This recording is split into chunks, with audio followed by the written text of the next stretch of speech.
What we're going to talk about today is your ADD superpower, your attention deficit disorder, which isn't really a disorder. It should be called an ADS, your attention deficit superpower, or something like that, or your ADHD thing. Welcome to the LeBauer Show. This is the #1 show for passionate physical therapy and healthcare entrepreneurs looking to level up their income and impact on the world. If that's you, then you're in the right place. So sit back, chill out, and let's get into the show.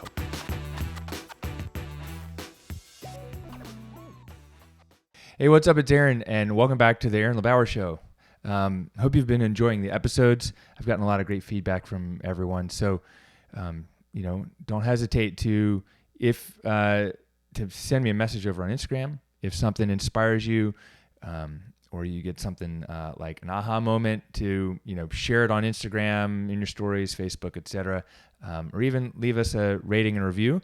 I would love to get your feedback and know what you like, what you love, what you'd love to hear more about. I'm just going to share with you a few things that have allowed me to grow my business, a few things that I struggled with, and hopefully some insights for you so that you can lock on, rock out, and help some people, make some money, etc. It's funny. It's because this is the whole ADD episode, and I'm just all over the place in the beginning. But that's exactly it. That's kind of how my brain works. So here's what I did before the episode is I wrote down all my thoughts, and I'm going to read them out and try to go through it. And I'll tell you a little bit, hopefully I'll tell you a little bit about me, and you'll get some insights about you. And if you don't have ADD, you either have it and have never realized it, or you don't have it, and maybe hopefully you'll gain some insights about someone in your life who does. I don't know what the stats are. I probably should have looked it up, but a majority of entrepreneurs have some kind of ADD or ADHD. It's like we weren't good in school. School trains you to be a great worker and an employee. And if you don't fit that model, then you're told that you're less than. You're told that you are not good enough, and you're kind of maybe shamed into thinking you're stupid. You can't do things like everyone else, because that's the model of school. I mean, what's the problem? You've been told you're stupid for not remembering things. Shit, even, I was trying to remind my daughter the other day, and she's like, "Oh, I'm so stupid." I'm like, "You are not stupid. You are smart. You are too smart. I'm just reminding you that this is something that you wanted to do." And I'll talk a little bit about that in a minute. It's like you've kind of it's been implied that you're stupid or less than or not smart enough because you can't remember things. You forget stuff, right? You can't bring in your homework. You forget your jacket. Maybe like me, you were sat in a room with 8 other kids in your class with no windows and told to just study harder. Was that in 7th grade? It was before high school. So it was before high school. It was 7th or 8th grade. No longer was I taking Spanish or French. Was it French? No, I don't remember. Let's see. 6th grade. So we took French all the way through kindergarten through 5th grade, and then 6th, 7th, and 8th, we're supposed to start taking Spanish. But instead of taking Spanish, what they did is they took 4 or 5 of us. They were like, "Oh, these kids aren't going to learn another foreign language." Sit in a room and use it as a study session. I mean, it didn't improve our grades. I mean, it really didn't. I was just told to just study harder. Maybe, you've been reprimanded for forgetting your homework. I remember in 3rd grade, Miss Duncan or Dunker, something like that, gave me a hard time, for not remembering a homework. And so me and, half the kids, some of the same kids that were in 5th grade in this room with no windows with me, we were all given little homework sheets, so that we can get our homework done. I still couldn't get it. And we had to show it to her every day. I still couldn't get it right. I couldn't stitch the pillow on time that we were doing. And the way I see school systems, and even I met with my daughter's advisor or something. They were like, "What are your concerns?" And I was like, "My number one concerns are that she's not reprimanded for being creative, and doing things in a different way." I was like, "I am not concerned with my kids getting A's. I'm concerned that they are given opportunities to thrive." And if she's talking out and she's not engaged, I was like, "That's not her fault." And I was like, that is on the teacher. And I do not want my child being told that it's her fault for not being engaged, because if she's not being engaged, it's not interesting to her. Ooh, okay, right? That's how I see it, and that's how I've always seen it. And I knew, like, hey, we send my kids to school, and if they don't thrive, like, we need to find somewhere else. But it's not just about having accommodations. It's about having education in front of you that's interesting and engaging. I can definitely see why some people are going to homeschool their kids for that reason, but I can't do that. I don't have the time and the patience and all that. That is not me. But I'm going to leverage the school and my knowledge to help my kids. So let me get back on track. So here's the other problem. Like, maybe you've identified this as, like, I always struggled to get A's, but maybe as a physical therapist or healthcare provider, you're intuitive about people's problems. You read their emotions better. You're great with their hands. Like, for me, like, even with vintage scooters, it's pretty much once I do something with my hands once, like, I get it. But if you give me a bunch of instructions, I'm like, Written instructions are a little bit better than audio instructions. I'm more audible. Like, I have more of an auditory processing capability and disorder than anything else. So I can listen to a podcast and do something, right? I can listen while I'm doing. So, like, even I was at BK Live this weekend, and it's like these speakers are speaking, but I'm like, I can't just fully focus on them speaking because nothing's happening with my body. So that's why people fidget. I'll fidget a lot. But so what I'm doing is I'm doing some stuff like scrolling, replying to messages for my team through Slack and Instagram. And I'm also listening to the speakers, and I'm processing it that way. And so that's where you might have been told you're not paying attention, you don't pay attention to me, etc., is because you're processing the information. So one of the things I do with my kids, and I'm like, I can't tell if they've processed it or acknowledged me. I'm like, raise your hand if you heard the instructions, and they'll raise their hands. Like, okay, cool. So there's a lot of other little ways. Even right now, I got to have something in my hands. I'm standing up recording this podcast. Could I record it on the go or riding my bike? Maybe. But if I'm going too hard riding my bike, I can talk, but it might not be the same. But I can listen to music and train. I can listen to podcasts and train. The other interesting thing that happens, though, is I'll be on the phone call with my mom, and she'll be like, "What's that noise in the background?" I'm like, "I'm doing dishes," or "I'm working out." And she's like, "Oh, it's too loud." And there's this, like, sensitivity, right, to noise or to distractions. You've probably noticed this, where it's like there's this loud noise in the background. You're like, "What the fuck is that noise? I can't pay attention." And everyone's different. But for me, it's not attention. It's not that I can't pay attention. It's not that my daughter can't pay attention. It's that there's other distracting things that are more interesting. So maybe there's something loud happening or something sensory happening. I remember when, or something else, and it's like it feels like you're not paying attention because you get distracted because you're not able to lock on, because I'll talk about locking on in a minute. Locking on is a superpower, but it has to be something that you're passionate about. So I remember in PT school, we had an occupational therapist come speak to us, and she talked about like processing. Can't remember what she was talking. I really can't remember what she was talking about, but I remember the aha moments where she was talking about taking kids with autism and other processing disorders, and you put them on the swings, and you would put them on a swing and then do hands-on work with them, because the swing is stimulating their vestibular system. And so that's almost allowing it to calm down. That's one of the other, that's one of the other reasons why I like high stimulus. A lot of people with ADD like high stimulus environments. You do your best work right at the beginning of the deadline. I like racing bicycles. I love it more than kettlebells or more than running, is because you're going fast downhill. You're going fast in a group, and you have to be paying attention or you're going to fall off. And it allows my brain to calm down and clear out. So back to PT school, she's talking about this, and I'm going, oh, I don't just have this like attention thing. I have like a tactile and a stimular, what's it called? A sensory processing kind of issue where either too much stimulus or too little stimulus isn't right. And I'm not getting enough stimulus to my brain to pay attention to my body, to my nervous system. And so these are all these things, and I've learned a lot. So look, I went to PT school when I was in my, how old was I? I was in my 30s.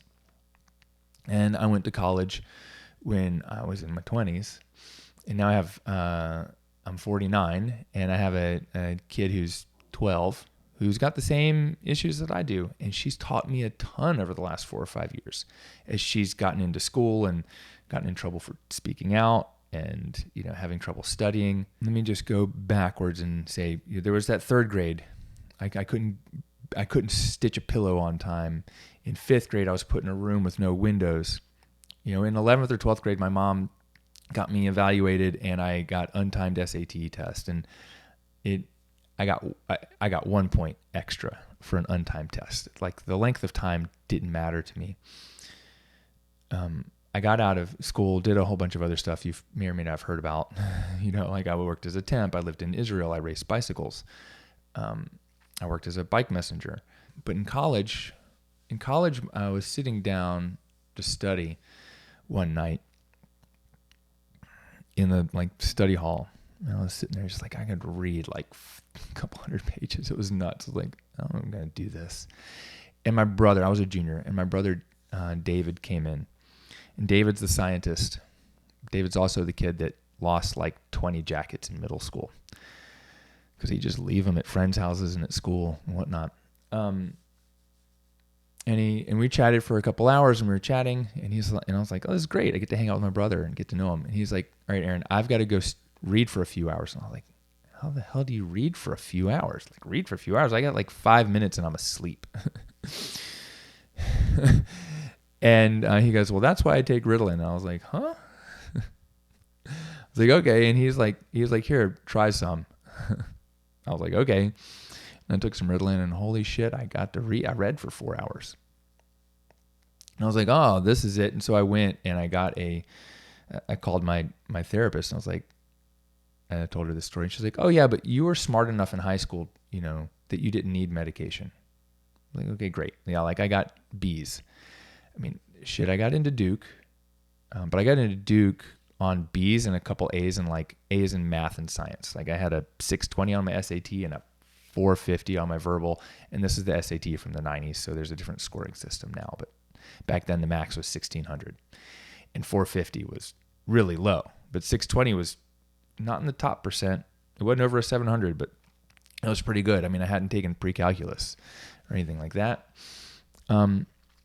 And that was one of my first aha moments. And then I got to PT school, and, I think I realized I almost failed neuroanatomy. And my professor was like, Aaron, you need to change something the way you're studying. I'm just trying to memorize stuff. I'm good with my hands, good with doing things.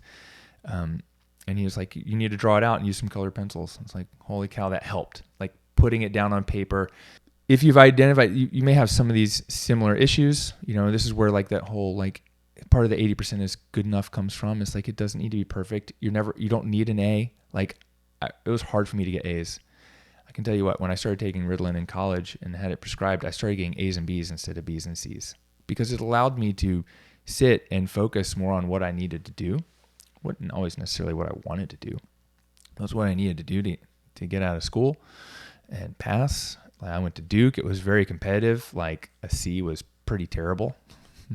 B's were okay. Most kids got A's. I was ranked 1,500 out of 1,650 in my class with a 3.2 grade point average. Let me shift directions here for a second and just tell you that if you have ADD or ADHD, you have superpowers. You may recognize what they are, or you may not yet. I can tell you this, you're probably a problem solver. You probably see the world in a different way than most people do, and that's to your advantage. Everyone has told you don't fit in the box. You should not be in that box. My favorite cartoons, I talk about this a little bit, I think on one of my webinars, but it's this Far Side cartoon. And it's got this little kid. He's holding some books and he's pushing on this door, and it says Midvale School for the Gifted above the door.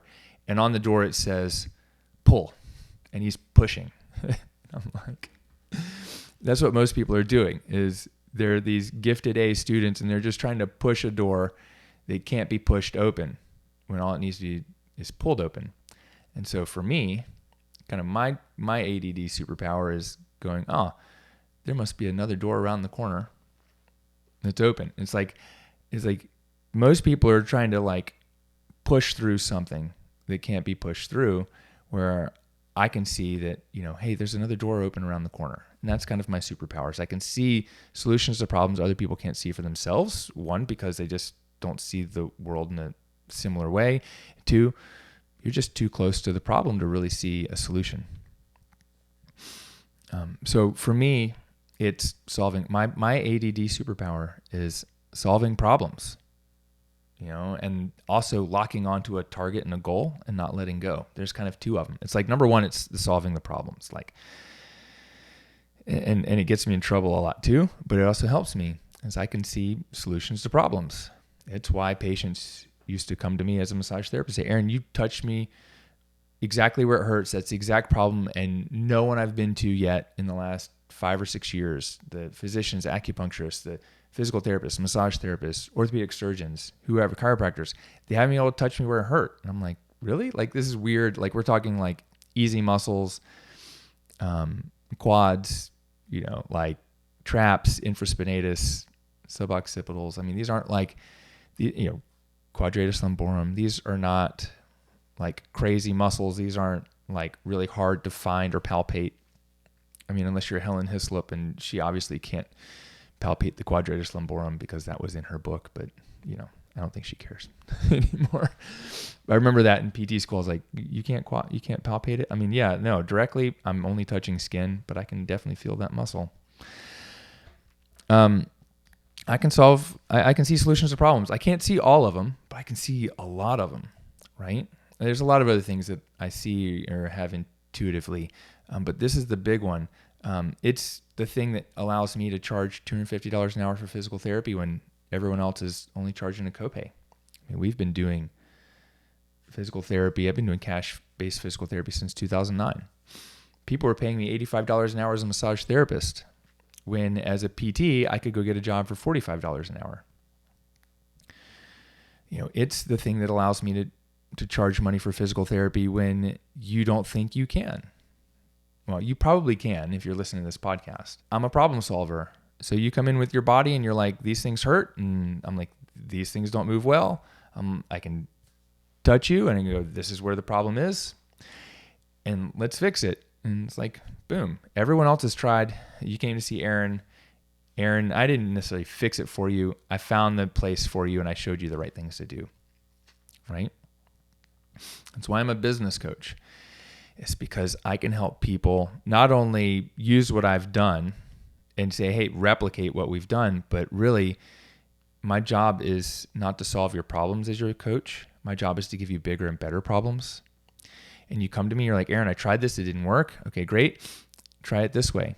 Use this name, use this term, add this other strategy.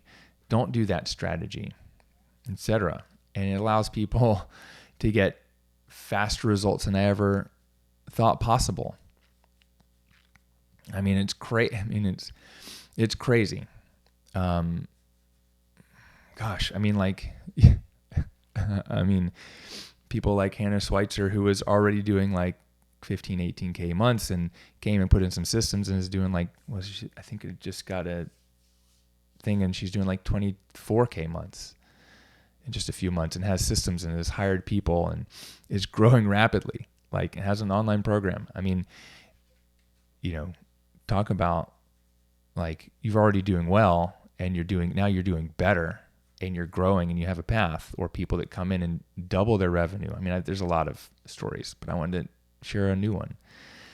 There's people who come in and who just graduate and make $9,000 in their first month before they're even doing physical therapy, like Maria Wisman. I mean, there's a lot of things like that. It's like, there's a lot of other things that go with it. But what I'm saying is, I mean, like, just like my patients, I mean, I've had people come to me who've had their own business for 3 or 4 years, and only doing 3 or 4K a month. And then within 3 months, they're doing 9, 10, 12, 15K months by themselves, and then ready to grow. Look, this problem solving thing, it's also what gets me in trouble in my personal relationships. So number one, like with my kids, with my, well, specifically my youngest, I'm like, she's like, oh, I have this problem. I'm like, okay, well, here's the answer. But that's not what she wants. She just wants me to listen to her, just like I want people to listen to me. It's what got me in trouble in a lot of my conversations with my ex-wife. She'd sit down and want to tell me about her problems, or really what she wanted to do was process. And what I'm hearing are problems that she wants solved. And I'd be like, well, why don't you just do this? That would be easy. I mean, to me, it'd be like, why don't you just do this thing? And, you know, to me, it was little things. To her, it was like she hadn't made a decision that she wanted to change it yet. And so over time and through some therapy and personal development and growth, I learned to ask, okay, is this something, I can hear that you're struggling. Is this something that you'd like some help solving, or would you just like to process this together and listen? This is also the superpower that bugs me about my mom when I talk to her. My mom will ask, how are you doing? And I say, you know, I'm doing all right. You know, she's like, well, what's going on today? I was like, well, I'm trying to figure out what we're going to do about spring break next year, because my kids have spring break at 2 different times. And I'm just trying to figure it out. And she'll jump in and be like, well, why don't you do this? I'm like, Mom, I didn't ask you for help. I just told you what was going on. And you know, I'm like, I don't need the solution right now. Or I'll say, yeah, thank you very much. That's a great suggestion. But because my mom has the same thing, and she just wants to solve, and part of it is solving problems is also one of those things where you feel like if the other person's happy, you're okay, right? Or if the other person is unhappy, you're not okay. And that's not that healthy, right? And that's not a healthy relationship. You should be okay, like allow the other person to be in control of their own feelings and whether they're happy with a decision or not. And you need to be okay that they may be unhappy.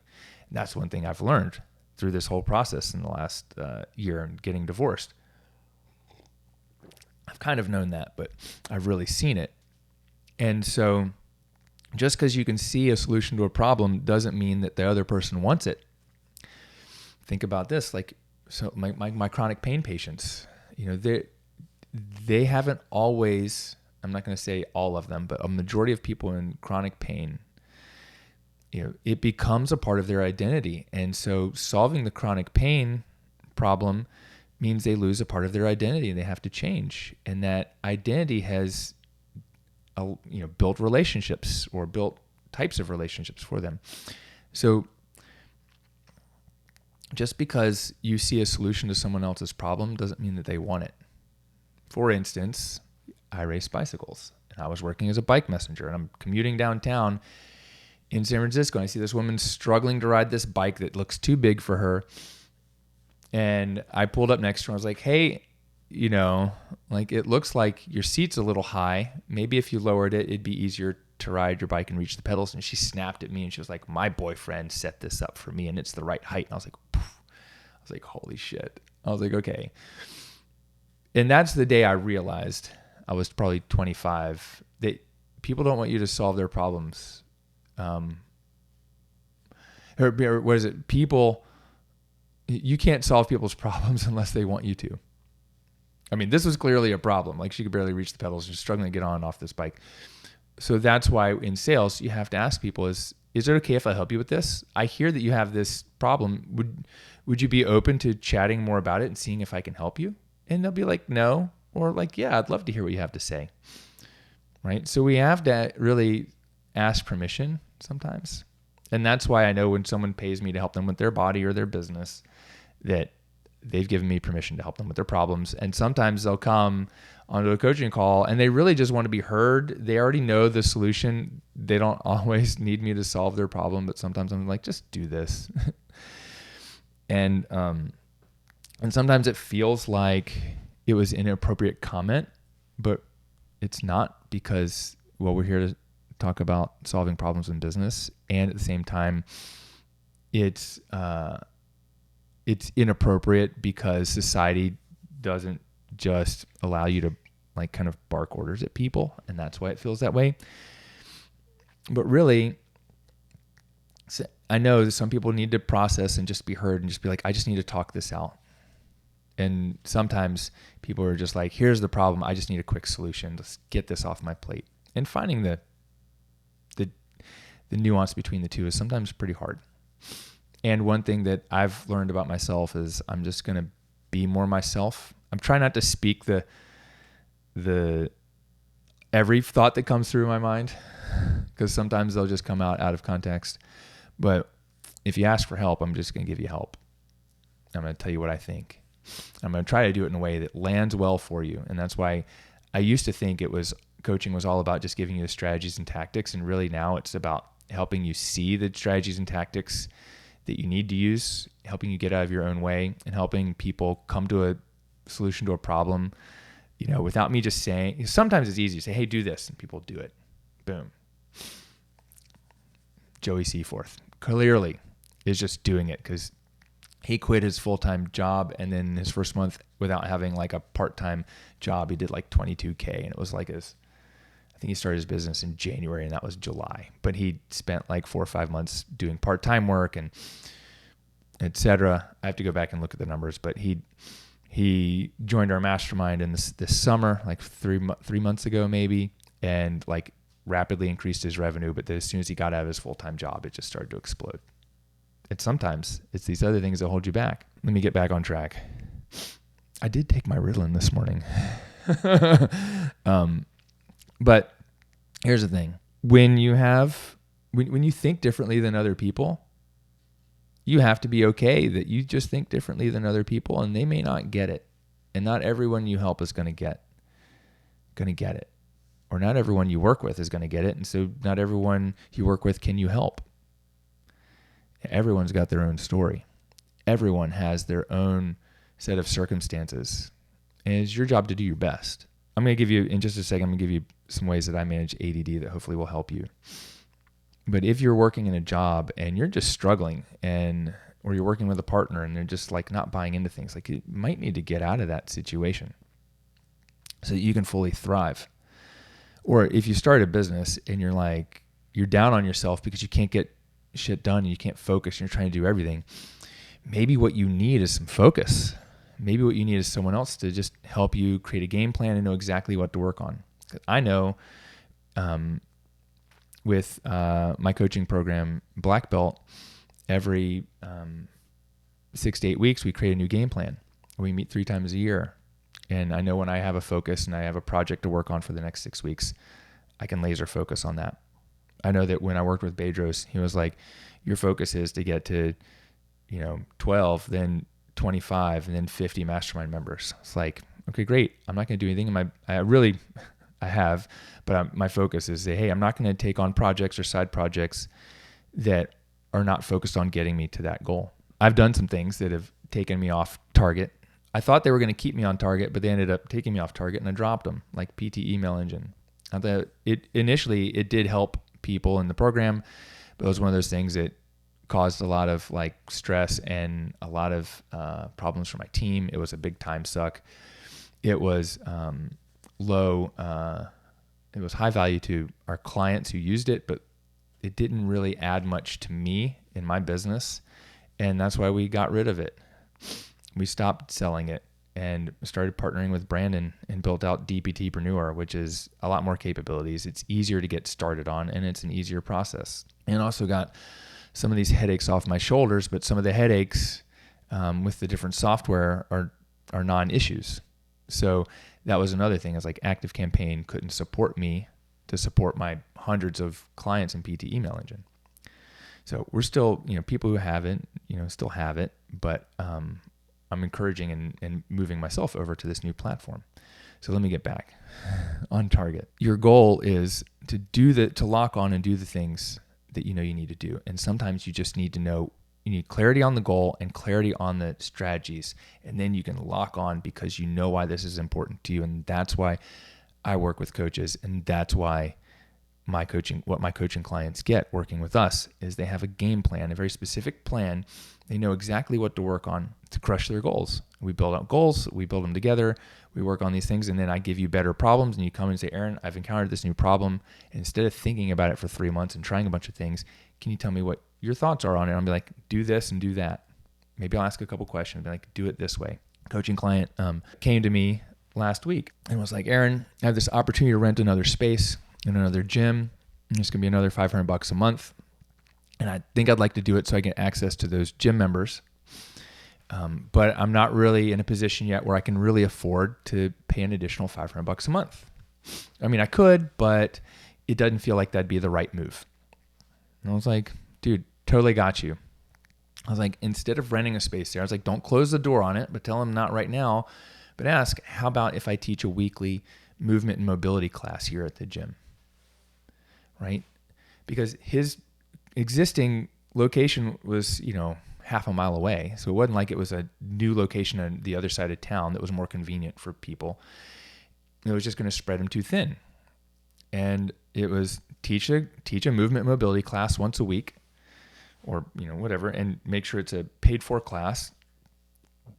And during the class or beginning of the class, you tell people, here's what I do. And today, this is what we're going to work on. And this is what you're going to get out of this class. And you make it something, especially as a physical therapist, that trainers aren't going to teach. And you talk about, and this is what I did when I taught yoga, I would teach people about their bodies. And they're not getting that from any other yoga teacher, unless that other yoga teacher is a physical therapist. And people learn more and they go, wow, you're an expert. And then they ask you about the problems. And you say at the end, like, hey, if anyone's struggling with any injuries or issues, I'm going to be around class for about 10 minutes. Happy for you to come and chat with me and do some quick injury assessments if you have anything going on or have any questions.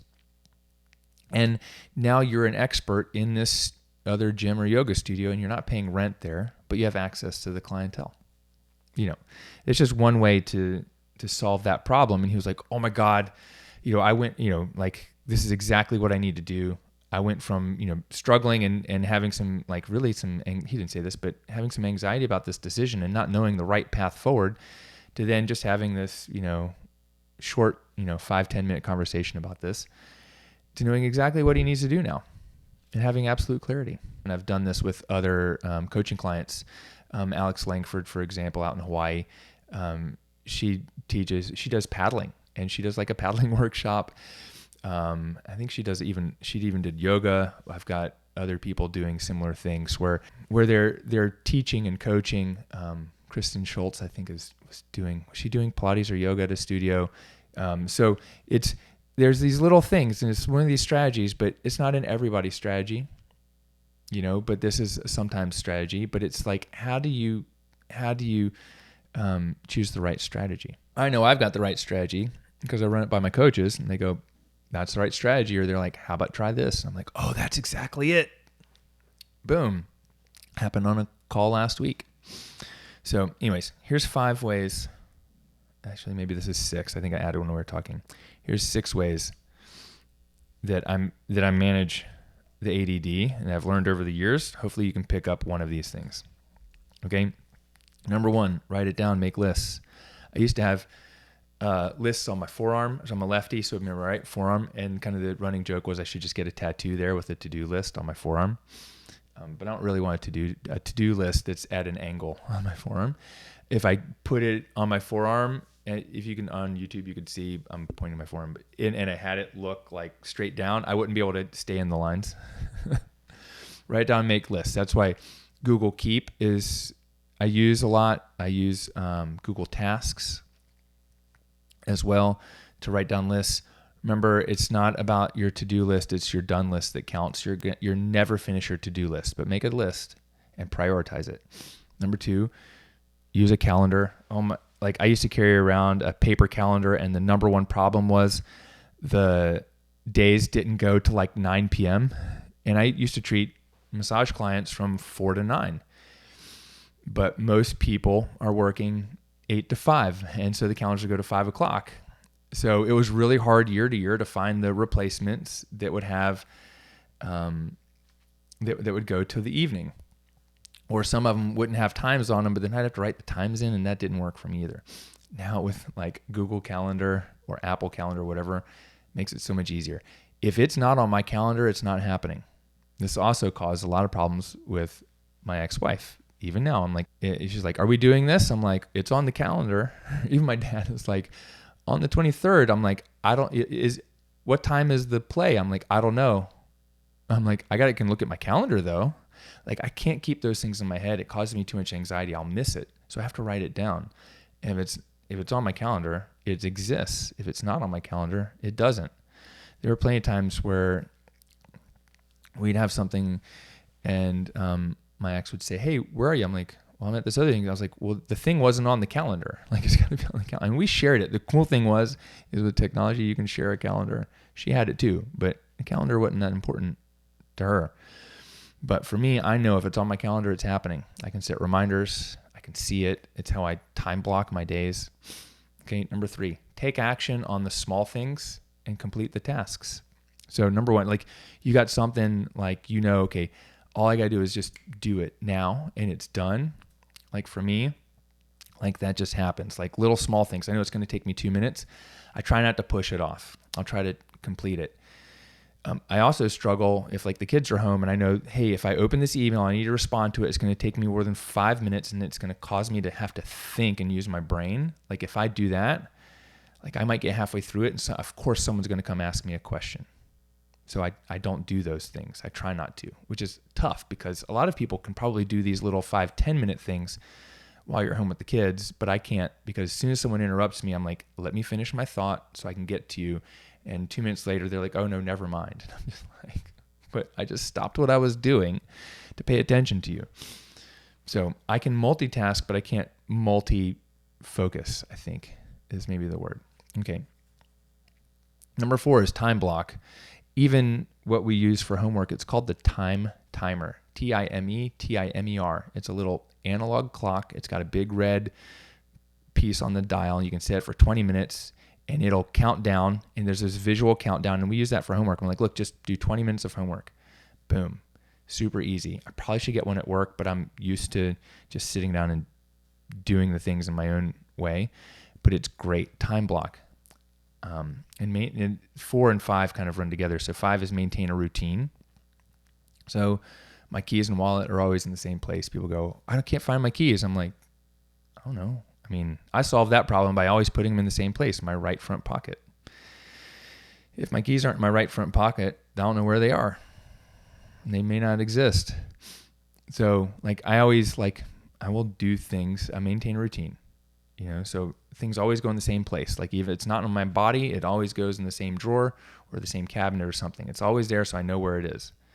But if it goes in different places, like, if you walk in and you drop your keys on the table sometime, on your bedstand another, on the kitchen counter somewhere, like you're never going to find your keys. And for me, like for most people, that who cares? They may never care. But for me, I'm like, where are my keys? Like, oh my gosh, there's a lot of anxiety because there's a lot of time in replacing them. I'm like, they just always go in my pocket. So there may be other things like it's the routine, it's the daily habits that also help me maintain focus and not have to worry about those things. I also decided a few years ago, I'm only going to dress in whites, blues, blacks, and grays because now I don't have to worry about if I wear a red shirt or a green shirt, what color socks do I wear with it, right? Wake up and work out at the same time. You always know when your workout is, your weekly schedule. I know that my Monday schedule is I've got team meetings. I got a meeting with my therapist in the afternoon. I pick up my kids. Tuesdays, I have a block of time and then a meeting for our mastermind members at 12. And then in the afternoon, I've got a team meeting for the clinic and I go pick up the kids. Wednesdays, I will do work on something deep in the morning and I'll do calls in the afternoon. Thursdays, I'll do calls in the afternoon. Same thing, morning, I have some deep work or whatever. Fridays is generally a podcast recording day, content day. This is actually, I'm recording this on a Tuesday morning because I was out of town last Friday and didn't get to record and get things out of my head. So I know that. So what happened during the pandemic is time got all weird and I started scheduling some calls on like Wednesday mornings and Thursday mornings and I'd show up late or miss them because I wasn't used to having calls with other people in the morning.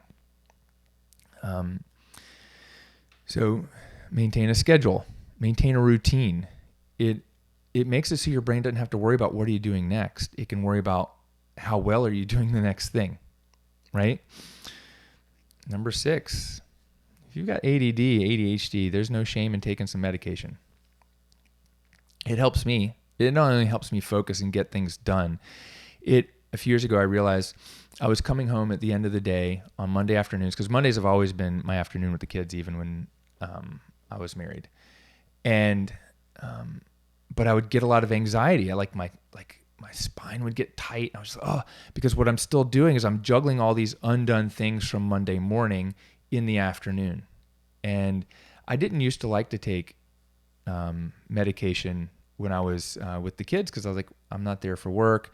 I should be like unbridled Aaron, but I'm juggling too much, and there's too many requests in multiple areas, and it was hard to focus. And I started taking it, and I was more calm and focused with the kids.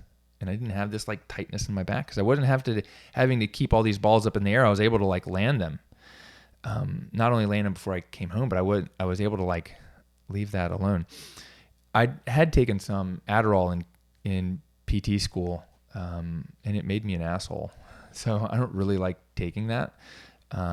But I've taken some other stuff like 20 years ago, Strattera, and I took it, and I think I took it for a little while. It's a reuptake inhibitor, and then I stopped and I took it again, and that's one you have to take consistently. And it gave me but I didn't really realize that, and it gave me the cold sweats and made me feel terrible. And I was like, I'm never taking this stuff again. So I don't really like that. Caffeine I can do with or without. It's one of those things that it doesn't really do much for me. I like the ritual of making coffee because it's part of my routine and ritual. But Ritalin doesn't help me do more work if I don't have focus and a meaning and a why for the work. Okay, it's not the medicine's not the superpower. It's the thing that allows me to kind of focus and keep my brain clear so I can get some things done. So those are kind of my little things, and I probably shared some more along the way. Hopefully there's one of those that will, one thing here that will help you. What I want to leave you with is, as a problem solver, as someone who sees the world in a little bit different way,